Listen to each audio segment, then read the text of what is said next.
ಈ ಕಾರ್ಯಕ್ರಮ ನನಗೆ ಭಾಳ ಇಷ್ಟ ಆಯಿತು.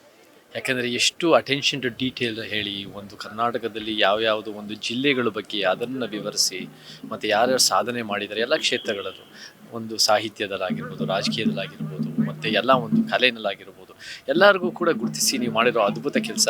ಅದು ನೀವು ಎಷ್ಟು ಎಫರ್ಟ್ ಹಾಕಿದ್ದೀರಾ ಅಂದರೆ ನೀವು ಹೇಳ್ಕೊಳ್ಳೋದಕ್ಕಿಂತ ನಿಮ್ಮ ಕೆಲಸದಲ್ಲೇ ಎದ್ದು ಕಾಣುತ್ತೆ. ನಮಗೆ ಕರ್ನಾಟಕ TV ಮಾಡ್ತಿರೋದು ಭಾಳ ಒಳ್ಳೆಯ ಕೆಲಸ ಮಾಡ್ತಾ ಇದ್ದೀರಾ. ಕರ್ನಾಟಕ ತನನೇ ನಮ್ಮ ದೇಶ ಪ್ರೇಮ, ಕರ್ನಾಟಕ ತನನೇ ನಮ್ಮ ಭಾರತೀಯತನ.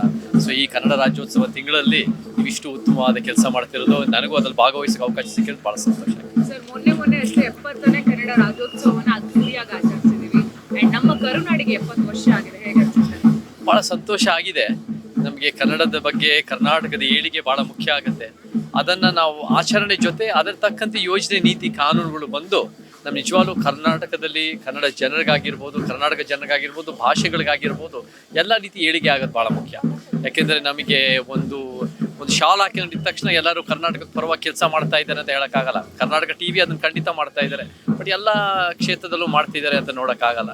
ನಮಗೆ ಮುಖ್ಯವಾಗಿ ದೊಡ್ಡ ಮಟ್ಟದ ನಾವು ಕೂಡ ಕಾನೂನು, ಯೋಜನೆ, ನೀತಿ ತರೋರಾಗಬೇಕು.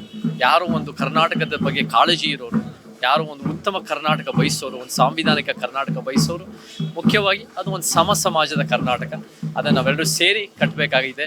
ಸೊ ಅದೇ ಒಂದು ವಿಶ್ವ ಮಾನವ ಸಂದೇಶ ಅಂತ ನಾನು ಹೇಳಕ್ಕೆ ಇಷ್ಟಪಡ್ತೀನಿ. ಸರ್, ಕರ್ನಾಟಕದಲ್ಲಿ ಕನ್ನಡಿಗನೇ ಸಾರ್ವಭೌಮ ಅಂತ ಹೇಳ್ತಾ ಇದ್ವಿ. ಎಲ್ಲೋ ಒಂದು ಕಡೆ ಆ ಮಾತು ಮರೆಯಾಗ್ತಾ ಇದೆ ಮತ್ತು ಕನ್ನಡ ಎಲ್ಲೋ ಮರೆಯಾಗ್ತಿದೆ ಅನ್ನೋ ಒಂದು ಮಾತುಗಳು ಕೂಡ ಕೇಳಿ ಬರ್ತಾ ಇದೆ. ಖಂಡಿತ ನಮಗೆ ಭಾಳ ದೊಡ್ಡ ಈ ವ್ಯವಸ್ಥೆನೇ ನಮಗೆ ಭಾಳ ದೊಡ್ಡ ರೀತಿಯಲ್ಲಿ ಕನ್ನಡಕ್ಕೆ, ಕರ್ನಾಟಕಕ್ಕೆ ಒಂದು ರೀತಿ ಅನ್ಯಾಯದ ಒಳಗಾಗಿರೋ ನಮ್ಮ ಸಮಾಜದಲ್ಲಿ ಅದು ಮುಂದುವರಿತಾ ಇದೆ.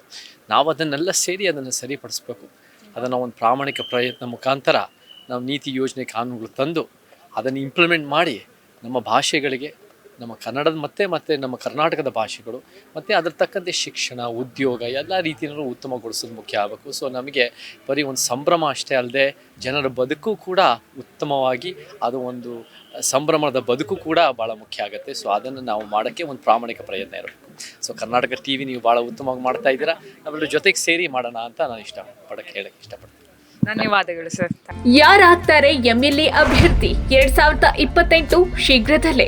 ಪ್ರತಿದಿನ ಒಂದೊಂದು ಕ್ಷೇತ್ರದ ಟಿಕೆಟ್ ಆಕಾಂಕ್ಷಿಗಳ ಸಂಪೂರ್ಣ ಮಾಹಿತಿ ಪೊಲಿಟಿಕಲ್ ಜರ್ನಲಿಸ್ಟ್ KM ಶಿವಕುಮಾರ್ ಅವರಿಂದ. ಕರ್ನಾಟಕದ ನಂಬರ್ 1 ಡಿಜಿಟಲ್ ಮೀಡಿಯಾ ನಿಮ್ಮ ನೆಚ್ಚಿನ ಕರ್ನಾಟಕ TVಯಲ್ಲಿ ಮಾತ್ರ.